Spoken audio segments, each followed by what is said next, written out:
Everyone online always shows you the same things: the golf courses, the palm trees, the $5 million luxury homes. But here's the truth about Scottsdale. Everything isn't always just sunshine and luxury cars. There are things locals love and things tourists, well, we never tell you before. Until now. So if you're thinking about moving to Scottsdale, listen up, because these are 10 real truths that no one's going to tell you until maybe it's too late and you're already unpacking those moving boxes. See, I can't think of another suburb across America that's been more trendy than Scottsdale over the last 5 to 10 years. People want to attach themselves and associate themselves with the name Scottsdale, Arizona, because, well, it is a pretty fantastic place to live and, by the way, work and play. I've been here now over 20 years selling real estate in Scottsdale, and there are some things that you just won't find out on the blogs or Instagram. You need to talk to a real estate professional or watch a good video from a real estate professional who's been doing it for that long. But living in Scottsdale is special, especially those 8 months out of the year that are really nice. The reality is there are some harsh realities that you need to be aware of when considering moving to Scottsdale that you won't find on social media or on the headlines of a relocation guide. Oh, and stay till the end for the bonus one, because we're going to talk about the Scottsdale Premium that everyone seems to know, but what exactly is it? Starting off with number one, well, in Scottsdale, you'll need a car and you'll need it a lot because Scottsdale is large. It is spread out. Phoenix in general is spread out and large. And if you want to get to anywhere throughout the city, you're going to have to drive. It is not a walkable friendly city. Now, the good news is there are a lot of Ubers, Lyfts, Waymos, and even self-driving Teslas that are coming towards the end of this year in Phoenix. But you're going to have to get around the city somewhere, and walking, well, that's just not really an option. So when it comes to getting around the city, you're going to have several different options. If you're down in Old Town, you're going to have the scooters, you know, the ones that you can put your credit card in and drive around, like the birds. Those are pretty cool. They can be kind of dangerous, but they're great transportation to get around the city. You also have the Scottsdale Trolley. That's right. This is a bus system that goes around Scottsdale. It has routes in Old Town Scottsdale up through Central Scottsdale, but it is public transportation and it's for very cheap. But they roll around in this purple trolley looking bus, which actually makes it kind of cool, and that will get you around town as well if you like that type of transportation. But outside of that, in the ride shares, you're gonna need a car. And the good news is in Scottsdale, there are a lot of nice cars. See, Scottsdale is also known as the city of the $20,000 millionaires. That's right. So there's a lot of show in Scottsdale and sometimes not a lot of dough behind it. So that can sometimes lead to a bad rap for some people who are living in Scottsdale, or I should say the people who are looking at the people living in Scottsdale. So if you're in Scottsdale, you might have a little bit of the sense of keeping up with the Joneses, because you don't want to be driving around an old rust bucket on wheels, if you know what I mean, around Scottsdale, because you might stick out like a sore thumb. Okay, I'm just kidding. Well, kind of. See, I'm not trying to be pretentious. I'm just trying to help you out, because these are things people won't talk about when you're going to the more affluent area of a major city, and Scottsdale checks the box for that. However, I will say that one exception will be Old Town Scottsdale. Now, if you're living down there in a high-rise vertical living type situation, you may not need a car that much, especially if you're working from home or working remote, because there is a lot that you can actually walk to around the Old Town Scottsdale area. So if you want that urban nightlife, vibrant city living, Scottsdale does offer that in Old Town Scottsdale and even down through Arcadia as well nearby. Number two is going to be the address of Scottsdale, but maybe not having Scottsdale City services. Let me explain. See, along Scottsdale's western border, you have the city of Phoenix, and in some of these areas, you actually have a Scottsdale address, but technically, you're not in the city of Scottsdale. It's very strange and it can be confusing, but the perfect example of this is going to be the zip code of 85254. See, this is called the magic zip code because of the trifecta that it has and promotes as the best of both, or three different worlds. See, the first is going to be the address of having that Scottsdale address. This is the association with the great affluent area amongst the Phoenicians. The second thing is going to be City of Phoenix services. That's right, your water, your garbage, your trash, things like that. So you actually pay the City of Phoenix, and they're the ones who actually provide those essential services. And the third one's going to be the Paradise Valley School District. That's right, you have a Scottsdale address, you have city services with the City of Phoenix. However, you go to your boundary school in the Paradise Valley School District, not the Scottsdale Unified School District. So this is all very confusing, but if you blend those three together, it can be called the magic zip code. But you have to be careful with a couple different things. For example, there's certain programs that maybe are city sponsored, you may not have access to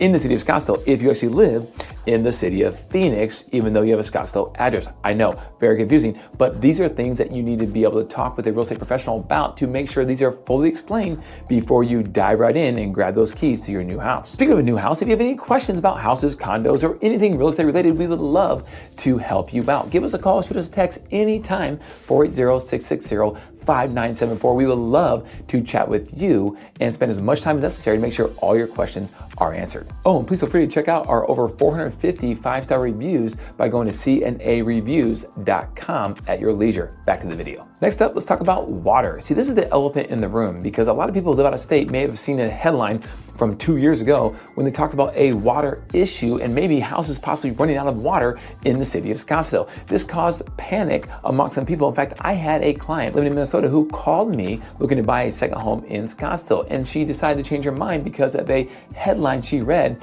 on some news publication about Scottsdale running out of water. And that's just not the case. Let me explain. See, there's another area of Scottsdale called the Rio Verde foothills. Now, this is up in northeast section of the city of Scottsdale, one where you have a Scottsdale address, but you're on the border heading towards Rio Verde. Now, in the Rio Verde foothills, you do have plenty of wildcat building that has taken place over the past several decades. These are builders who came in who had lots or parcels of land, and they just built a house on there before they had any type of infrastructure on that land because they had the zoning and approval from the city to do so, and they wanted the privacy and they wanted that country living that's private out in the country while still being fairly close and attached to a major city. So this is what a lot of people did. Now, there's two different ways to get water out in this area if you have a house in the Rio Verde foothills area specifically. Now, I have a whole video on the Rio Verde area in general, and there's different sections of Rio Verde, from Rio Verde proper to Tanto Verde to the foothills, and of course Trilogy, and all these different sections make up the Rio Verde area. But this specific topic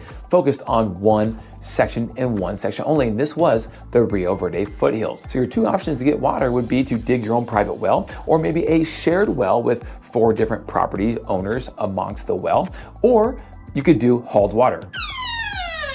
Kelly, what does that mean, hauled water? Well, think of a big tank that is buried in the ground. And instead of filling up with propane, like a gas tank that's buried, this is actually a water tank, and a company would come by with a big truck and they would fill up your water tank so that you had water in your house for your showers and your cooking and all kinds of things that we use on a daily basis. And so when that water tank would get low, there'd be an alert that would go off, and of course that water truck would come back out and fill up the water. So hopefully there's never any interruption in water service when you're living in your house. And this worked smoothly for many, many years. But the question is, who is providing that water for the Rio Verde foothills residents? Well, it's the city of Scottsdale. See, in the city of Scottsdale, the city actually provides the essential services for its residents: the sewer, water, and the trash. But because this is an area, a section of the city of Scottsdale, it was never really approved to be a long-term solution to provide hauled water to the residents in this area of Scottsdale. And so even though the city of Scottsdale gave multiple years advance notice to them to get their water district, their own special water district, figured out so they could have uninterrupted water service, they kicked the can down the road and didn't really take it that serious, thinking that city of Scottsdale would never shut them off of water.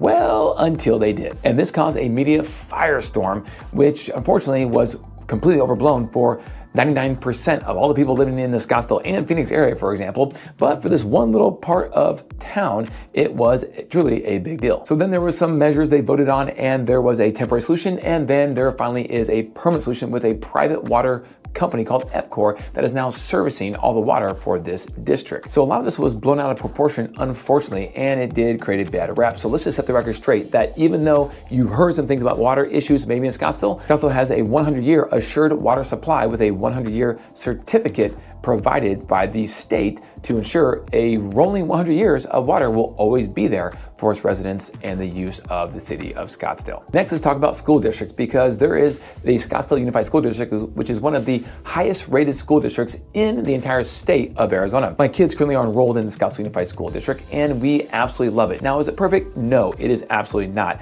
but it is a very good district, and we are happy with a lot of the things that the district is doing. What's interesting about this is you think the Scottsdale Unified School District would actually service the entire city of Scottsdale, and well, it does not. There are actually many communities and homes that are serviced by the Paradise Valley Unified School District, even though you have a City of Scottsdale address. So this causes more confusion, but don't be confused, because there is a boundary line, a map that we can show you where the boundary of the Paradise Valley School District and the Scottsdale School District actually collide, and you then can decide where you might want to live based on what district you want your kids to go to.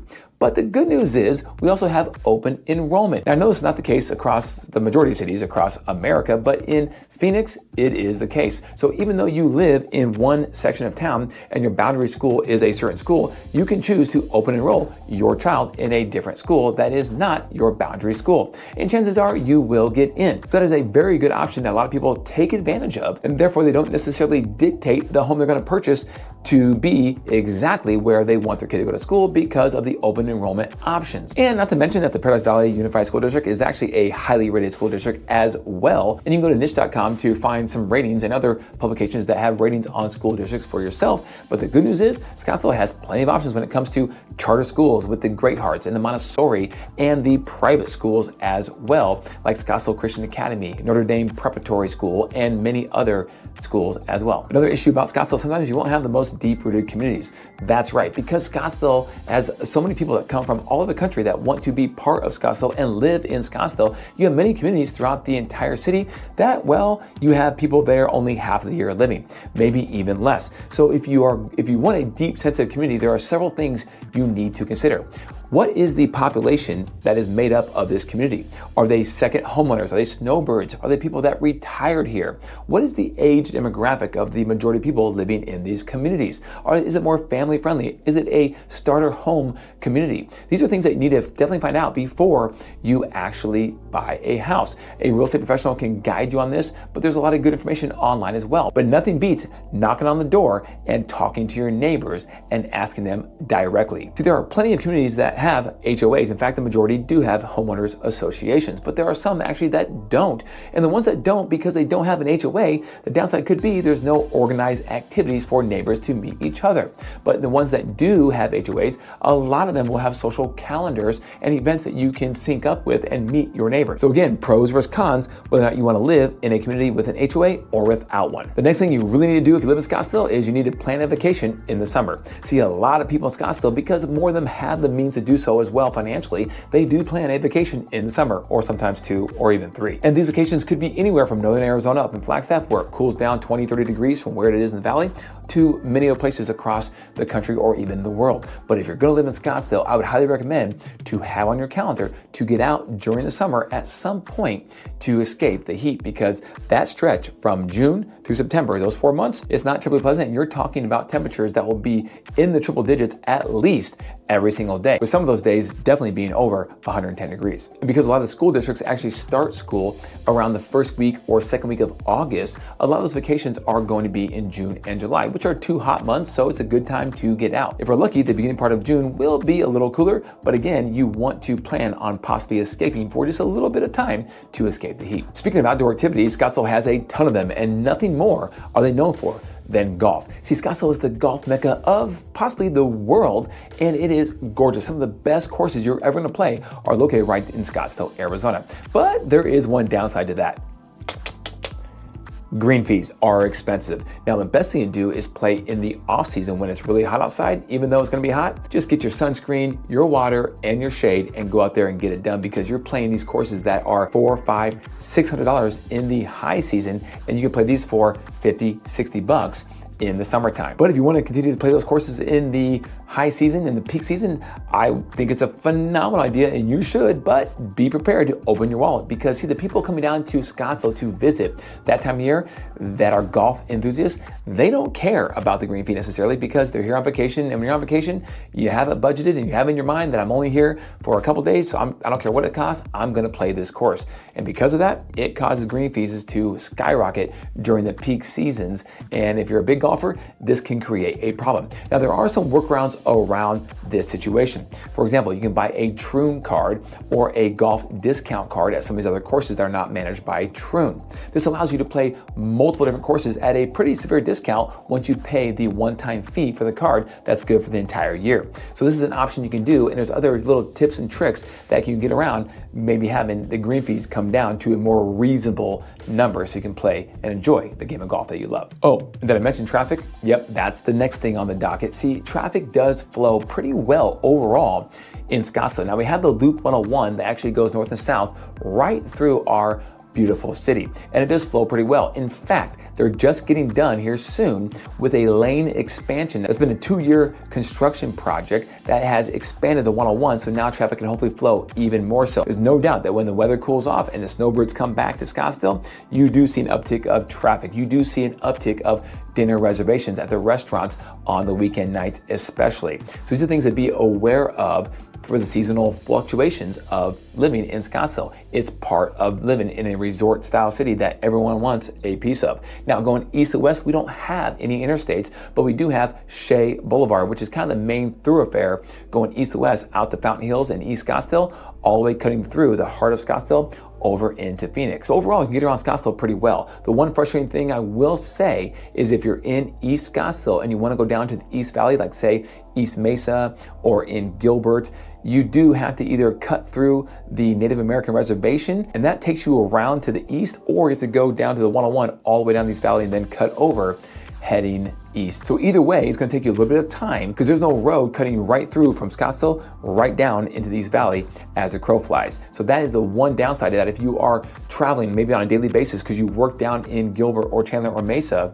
and you want to live in Scottsdale, that will be a little bit more of a drive going around the Native American reservation as you head to your place of work. Next, we're talking lifestyle. See, the lifestyle perks of living in Scottsdale are insane, but the downside of that is you can be labeled a certain type. So the running joke of people who live outside of Scottsdale that are local, they label Scottsdale sometimes Snotsdale. And that can be true, but I think with any place across America, you're gonna have a certain segment of the population that's gonna be a little snobby, if you know what I mean. But overall, guys, I've lived in Scottsdale for over 20 years. Me and my family raising our kids here, and the circles that we run in, the people that we get to know the best, they aren't snobby. They're regular people living their lives, and some of them aren't even terribly affluent like everyone seems to think people of Scottsdale are. Maybe they just got in at a good time. Real estate prices were low, 15, 20 years ago. Maybe they sold their house in the city they came from, so they had more money to roll into the higher cost of living when it comes to housing in Scottsdale as opposed to other cities across the Phoenix area. There's all kinds of different reasons why people live in Scottsdale, and trust me when I say it's not because the vast majority of people in Scottsdale are snobby. Because frankly, my experience is they are not. See, people are coming to Scottsdale for the lifestyle perks like I just mentioned, and those lifestyle perks are insane. See, in Scottsdale, you can go on vacation when you're not on vacation. You can go to all the award-winning luxury resort. You can hike incredible trails up Camelback Pinnacle Peak or maybe Tom's Thumb. There are endless dining options at the Scottsdale Quarter, Kierland Commons, and even Old Town. Top-rated schools, safe neighborhoods, bigger lots, and the ability to have weather that's predictable where you can do outdoor activities no matter what they are. Did I mention golf? Yes, I did earlier. Okay, just to make sure that I got that in, because it is a lifestyle choice, an outdoor lifestyle choice to live in Scottsdale. Because the outdoor lifestyle perks in Scottsdale are insane. It's the kind of lifestyle people from all across the country move here for, if of course you can handle the heat and the cost. Another thing that you want to make sure you get done if you move to Scottsdale is have a trusted list of professionals and trades. See, the locals here know how to do it. There are things that break, as with any place across America, but you really want to know and have the trusted list of professionals that are really in demand, because the good ones are going to be in demand. I would say the top 5 trades you want to make sure you have and have pretty quick when you move to Scottsdale are going to be your landscaper, your roofer, your AC tech, your pest control company, and a good handyman. See, we have all of those trades that are vetted that we use for years and years that are really good, and others in almost any category you could possibly want. So feel free to go to cookandassociatesaz.com and go to our list of vetted, trusted professionals that we've used for years and years as our gift to you.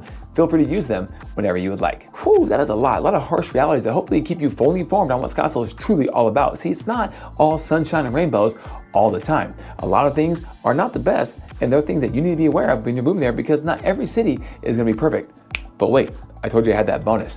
Let's hit that bonus right now. What is the Scottsdale Premium that everyone seems to talk about? Well, it's the Scottsdale tax. It's the cost of living in Scottsdale, right? Now, when it comes to tax in the city of Scottsdale, a lot of tax rates are actually less than, let's say, its neighboring sister of the city of Phoenix. For example, when it comes to sales tax, the state of Arizona collects a base rate of 5.6%. Maricopa County adds 0.7%. And the city of Scottsdale's portion is actually 1.70%. It actually just recently dropped. Conversely, the city of Phoenix has the same base rates we talked about outside of its control, but city tax is actually 2.3%, which is higher than the city of Scottsdale.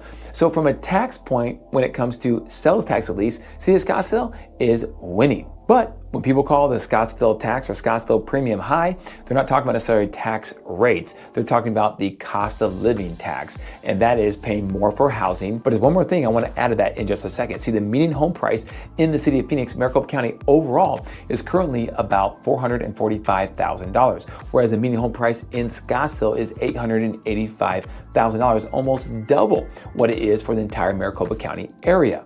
So that is going to cost you more to live in Scottsdale because primarily of housing. But there's one more thing that you gotta be aware of if you live in Scottsdale. Because Scottsdale is a more affluent area, you gotta watch out for the people who are going to service certain things that you may need, like the trades, the contractors we just talked about. See, when they see that you live in Scottsdale with a Scottsdale address, a lot of these people who are not the most ethical will raise their prices knowing that you can probably afford it and will probably pay it. See, people in Scottsdale aren't stupid. There are some people who maybe are a little more affluent, but typically don't get there by just being reckless with their money. That being said, you gotta be aware of people who might try to take advantage of someone living in Scottsdale just because of what their address says. Pro tip. Thank you so much for joining me here on the video today about the harsh realities and the real truths of living in Scottsdale. Feel free to give me a call at 480-660-5974. I would love to chat with you on the phone or set up a time on our calendar link below, and we'll take as much time as we need to make sure all your questions are answered and you feel fully comfortable of making that move possibly to Scottsdale. Whether you're local here currently or living out of state, we would love to introduce you to our beautiful city of Scottsdale that so many people from across America just absolutely love. And if you want to see the full neighborhood tour guide of living in Scottsdale, then click on the video on the next screen.